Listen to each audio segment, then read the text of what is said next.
మా చిన్నప్పుడు ఏమైనా పొరపాటు చేస్తే ఎండలో నిలబెట్టేవారు. అలా ఎండలో నిలబట్టే ఆరిచ్చిన కరుణ ప్రసరించబట్టే ఇవాళ దీని మీద మాట్లాడుతున్నాం. అనుమానం వెళ్ళా. మాస్టర్లు ఆ మాత్రం శిక్ష వేసేవారు, వేయనివ్వాలి.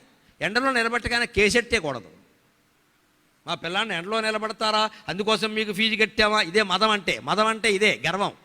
అందుకోసం కడతారంటే ఫీజు. ఈ తల్లికో తండ్రికో గర్వం వచ్చింది. మా పిల్లాడు ఏమిటో, నీ పిల్లాడైతే ఏమిటమ్మా, వాడైనా రాముడా కృష్ణుడా, నిలబడతాడు. ఉపాధ్యాయుడికి అధికారం ఉందమ్మా. అబ్బే లేదండి, వాడు ఉపాధ్యాయుడికి స్వేచ్ఛ లేదు.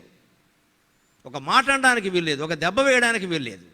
మొత్తం క్యాస్ట్ వాళ్ళందరినీ వేసుకుని ఆయన క్యాస్ట్ ఏమిటో తెలుసుకుంటారు, వేరే క్యాస్ట్ వాళ్ళు వెళ్ళిపోతారు అక్కడికి.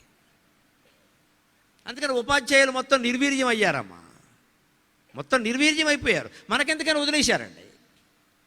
తల్లి ఉద్యోగం, తండ్రి ఉద్యోగం, వీళ్ళు ఎప్పుడో వదిలేశారు. తల్లి వదిలేసి, తండ్రి వదిలేసి, ఉపాధ్యాయులు కూడా వదిలేశాక దేశాన్ని ముఖ్యమంత్రులు, ప్రధానమంత్రులు బాగు చేస్తారండి. ఆలోచించండి, దయచేసి ఆలోచించండి. వాళ్ళకేం పట్టిందండి మన పిల్లల గురించి.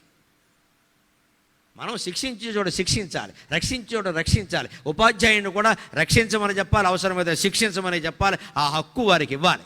కొడితే వెళ్ళి అడగద్దు, తిడితే వెళ్ళి అడగద్దు. మా పిల్లాడి మనోభావాలది, నీ బోడి పిల్లాడి మనోభావాల కంటే MA BEd చేసిన ఉపాధ్యాయుడు మనోభావం చాలా గొప్పది నాయన, చాలా గొప్పది. అది గమనించండి దయచేసి. మరి ఏదో గొట్టంగాడు, వీడి 5-6 ఏళ్ళు లేవు, వీడి మనోభావాలు ఎంత గొప్పవైతే 50 ఏళ్ల మాస్టర్ ఆయన మనోభావాలు ఎంత గొప్పవమ్మా. ఆయన ఎన్ని చదువుకున్నాడు? ఆ మాత్రం ఓ మాట అనే అధికారం ఆయనకి లేదా? ఓ దెబ్బ కొట్టే అధికారం ఆయనకి లేదా? ఓ దాడి జరుగుతోంది పాఠశాలల మీద. మొత్తం ఉపాధ్యాయులు వదిలేశారు. రాష్ట్రంలో పరీక్షా ఫలితాలు ఎలా వచ్చాయి చూశారు కదా. నమశివాయ. ఎందుకని ఉపాధ్యాయులు మొత్తం వదిలేశారమ్మా. అసలు కారణం నేను చెబుతున్నా, మొహమాటకు వదిలేశారు మొత్తం. ప్రభుత్వం లేదు, ప్రైవేట్, మొత్తం వదిలేశారు. మాకెందుకు వచ్చిన గోల పాని. ఎవడు మట్టుకు వాడు వ్యవస్థను మొత్తం వదిలేస్తే బాగుపడ్డం ఎలాగండి?